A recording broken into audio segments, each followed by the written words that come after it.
Bismillahirrahmanirrahim, and welcome back to this next video. And this is the second video on the human digestive system. Now, in the last video, I told you that what is a human digestive system and what are the components of the or what are the parts of the human digestive system. And we talked about the digestive tract, about the series of the structures, and about the organs that are involved in the process of the digestion. And we focused in detail on the function of the tongue, how the tongue is playing its role in the process of the digestion. And then we talked about the pharynx, how the pharynx is playing their digestive functions during the process of the digestion. And then I've told you in detail how this process of the pharynx, or how the processes in the pharynx, they are going to move the bolus into the oesophagus. Now, in this particular video, I want to focus on the other component of the human digestive system, that is the esophagus. Sometimes it is also known as the oesophagus, sometimes it's known as the esophagus. So they're one and the same thing. Now, the esophagus is actually a straight muscular tube through which the food passes from the pharynx into the stomach. And if you can see over here, you can actually see that it is actually a straight tube and it is very muscular in nature. And with the help of this esophagus, the food is entering into the stomach from the pharynx. Now, the anatomically, when you talk about the esophagus, it lies behind the trachea and the heart, and it is present in front of the spinal column. And it passes through the muscular diaphragm, as you can see over here, before entering into the stomach. Now, the esophagus is actually a muscular structure, and there are certain openings and there are certain sphincters present in the esophagus. Now, there are two kinds of the sphincters that are present in the esophagus. One is known as the upper esophageal sphincter. For short, that is known as the UES, and the other one is known as the lower esophageal sphincter, and for short, that is known as the LES. So the one present at the top of the esophagus, that is known as the upper esophageal sphincter, as you can see over here, that is close very present to the pharynx, and the one that is present at the end of the esophagus, by which it is connected to the stomach, that is known as the lower esophageal sphincter. And both of these sphincters, they are actually closing and opening the esophagus depending on the conditions. Now, what happens is that the esophagus is actually, as I've told you, muscular structure, and it contains usually two kinds of the muscles. One that is known as circular muscle, and the other one they are known as the longitudinal muscle. So if this is the structure of the esophagus, so if you look at the anatomy, here you have got these circular muscles, and then you have got these longitudinal muscles, and the function of both of the circular and the longitudinal muscles, that is required for the entry of the food from the pharynx through the esophagus into the stomach. Now, what happens is that when the food enters the pharynx, it is going to relax the upper esophageal sphincter, and when that relaxes, by that relaxation, the food is going to pass into the esophagus.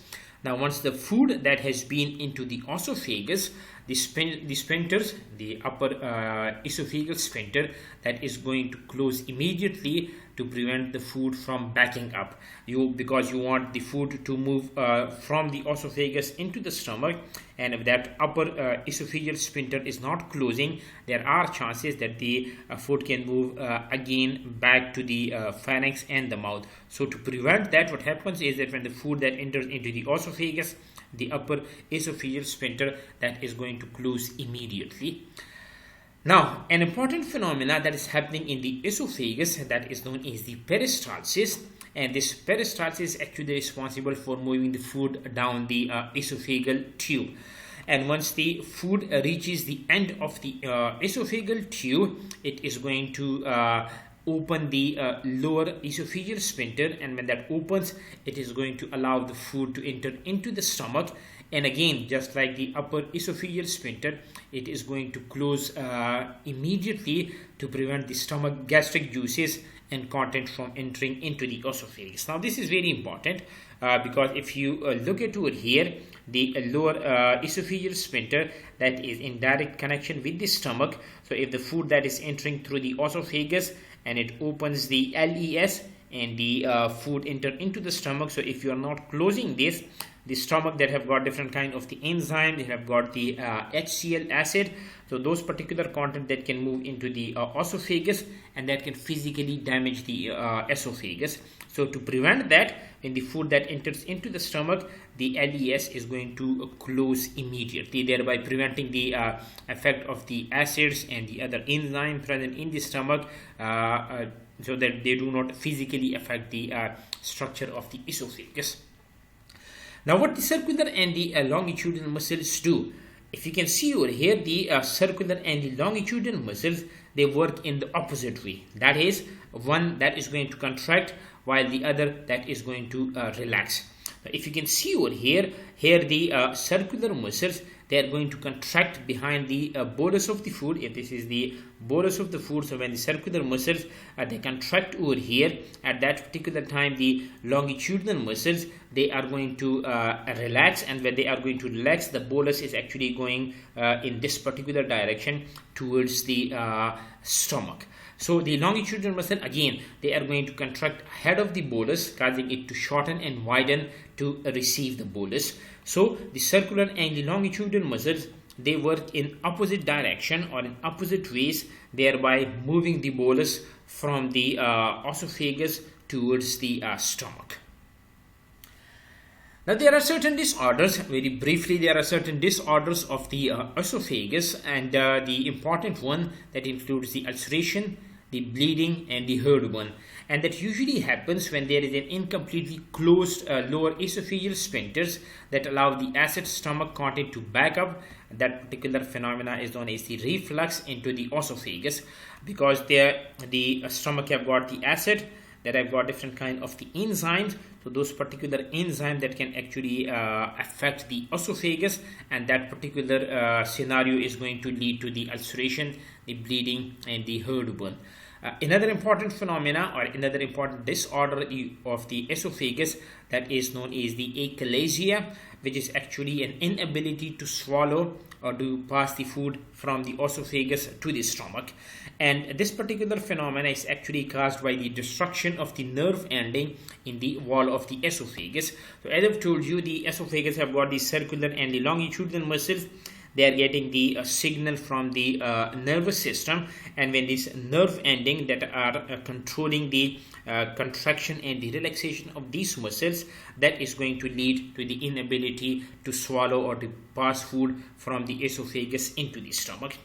Another important disorder that is known as the scleroderma, which is actually a collagen disease, and there is spasm of the esophageal muscles.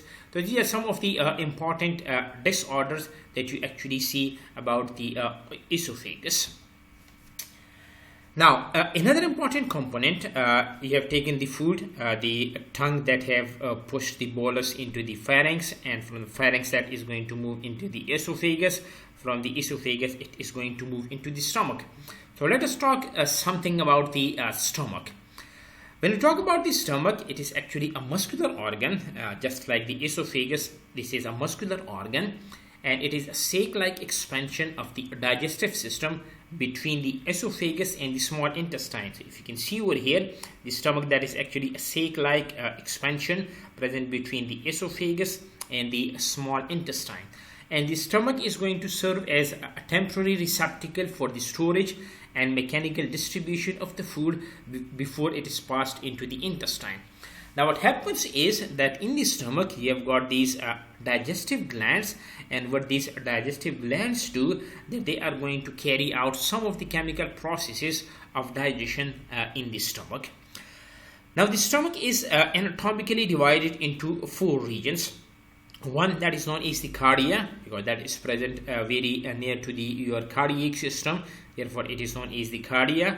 The second part that is known as the fundus. The third part, and the larger part of the stomach, that is known as the body, and the last part, that is known as the pylorus. And this pylorus is actually you can say a connection between the stomach and the small intestine. So these are the four major parts that you see in the stomach. Now the stomach has the ability to expand or contract. As I've told you, this is a muscular organ, so it has the ability to expand or contract depending upon the amount of the food contained with it. So when there is no food in that particular condition, the stomach that is going to get in the contracted form, and in that particular case the interior walls, they are going to form numerous folds, and technically they are known as the rogae. And you can see these particular fold-like structures in the stomach, and they are known as the rogae. And when the stomach that is going to distend, or that is going to expand, in that particular case these rogae, they are going to disappear. Now there is a thick mucous membrane lining the walls of the densely packed with the small gastric glands. So when you talk about the structure of the stomach, there are thick mucous membrane lining whole of the stomach, and there are certain glands which are known as the gastric glands, which are present in the stomach. And these gastric glands, they are performing a variety of the function that we will be focusing on now. So when you talk about these gastric glands, any of the branch tubules in the inner lining of the stomach that secrete gastric juices and protective mucus, they are known as the gastric gland. So any of the branch tubules producing the gastric juices or any protective mucus, generally they are known as the gastric glands. And these gastric glands are actually divided into three types. And they are divided into three types based on their location and based on the type of the secretion. The first type of the gastric gland, they are known as the cardiac gastric gland. They are located at the very beginning of the stomach. So as the name indicates, they will be present in close to your heart. Therefore, they are known as the cardiac gastric gland because they are present at the very beginning of the stomach. Then you have got the intermediate, and they are also known as the true gastric glands, and they are present in the central stomach area. And the third type of the gastric glands, they are known as the pyloric glands, which are actually present at the terminal stomach portion. So based on the location, you can see that there are three kinds of the thing. One that are present at the beginning of the stomach, one that are present at the end of the stomach, and the true gland, they are actually present in the central areas of the stomach. Now, what these glands do, when you talk about these cardiac and these pyloric glands, they are going to secrete mucus. And the function of this mucus is that it is going to coat the stomach and protect it from self-digestion by helping to dilute the acid and the enzymes. You will see in a while that these glands, they are going to produce the acid. They are going to produce different kind of the enzyme, including the proteases. So as you know that if these acid, they are going in direct contact with the stomach cells, they are going to physically damage them. If these enzymes, especially the proteases, if they come in direct contact with these with the stomach, they are going to degrade the structural proteins, and if they are going to degrade the structural proteins, that is going to affect the structure of the stomach. So what the cardiac and the pyloric gland do, they produce these coating, which is called is the mucus, and this is going to coat the stomach to protect it from the self-digestion from the acid and the enzymes. And what happens is that this mucus, they are actually going to interact with the HCl that is produced in the stomach, that is going to dilute it, and when that is diluted, the damaging effect of that particular acid, they are gone or they are neutralized. Now, when you talk about these true gastric glands, the true gastric glands, they produce most of the digestive substances that are secreted by the stomach. And you can simply say that these true gastric glands, they are the producer of the different kind of the enzymes. Now, when you talk about these glands, whether that is the cardiac, that is the true one, or that is the last one, the pyloric one, these glands that actually compose three major types of the cells.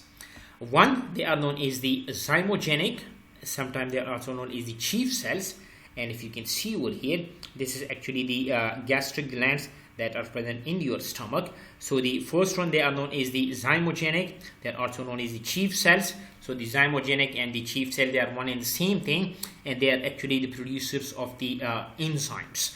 They are going to produce the pepsin, they are going to produce the renin, and they are going to produce the gastric lipases. So the zymogenic cells, they are actually the producers of different kinds of the enzyme. Now what this pepsin do, it is going for the digestion of the protein, and the renin, which is actually present in the infants, that is going to curdle the milk that the infant is taking from the mother. The second type of the cell, they are known as the parietal cells. They are also known as the oxantic cells. So they are one and the same thing. The parietal and the oxantic, they are one and the same type of the cells.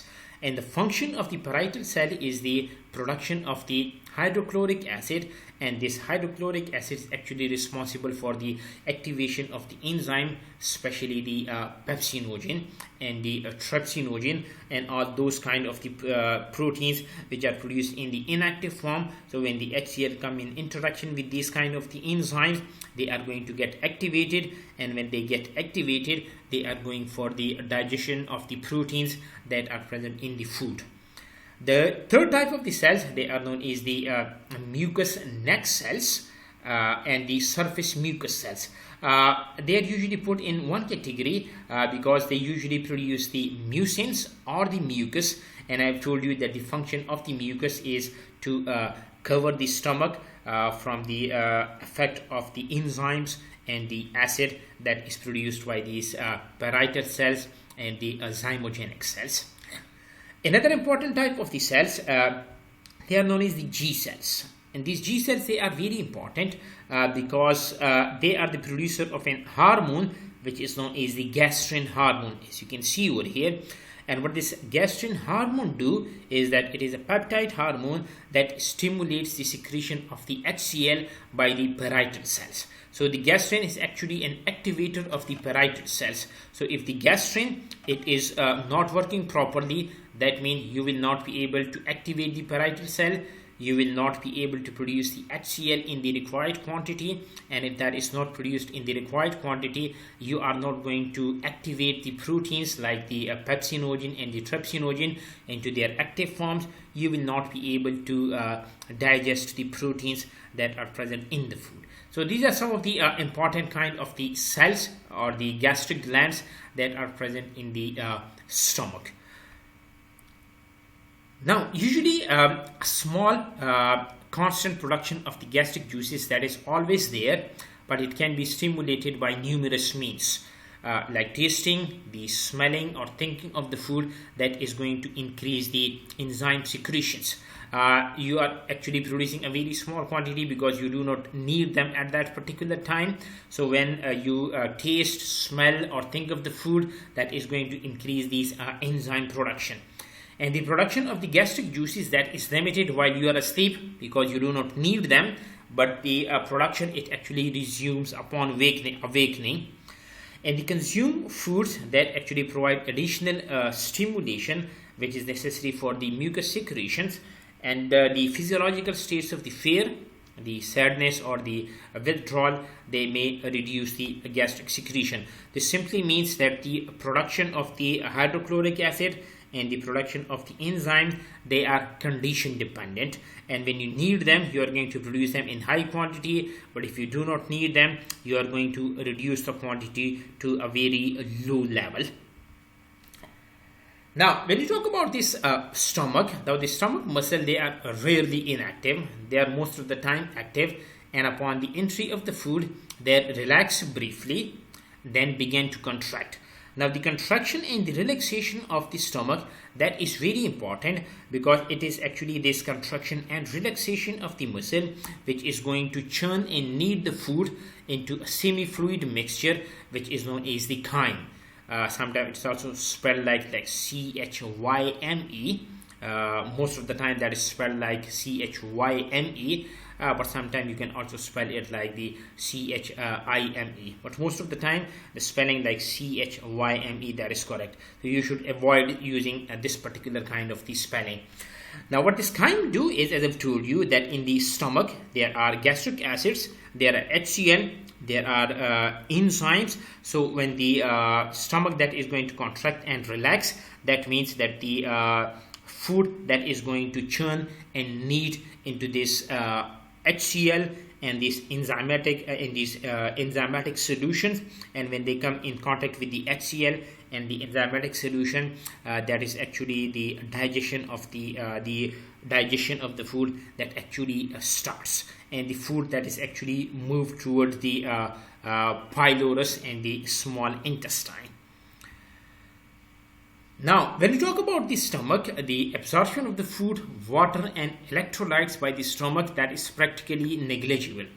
The stomach is only preparing the food for the small intestine, so the process of the digestion that gets completed in the small intestine, and majority of the digestion of your food that is going to take place in the small intestine, but this stomach is actually a preparatory place for the digestion of the food in the small intestine. But some of the substances like the iron and the highly fat soluble substances such as the alcohol and some drugs like the aspirin, they are directly absorbed in the stomach. Now the secretion and the movement of the stomach, they are controlled by the vagus nerve, and as I've told you, if there is problem in this vagus nerve, that can actually prevent the you can say create complications in the swallowing of the food, as we have seen that in the case of the esophagus. So the secretion and the movement of the stomach, they are controlled by this vagus nerve, and the emotional stress that can actually alter the normal stomach function by dysregulation of the production of the HCl and the production of the enzymes.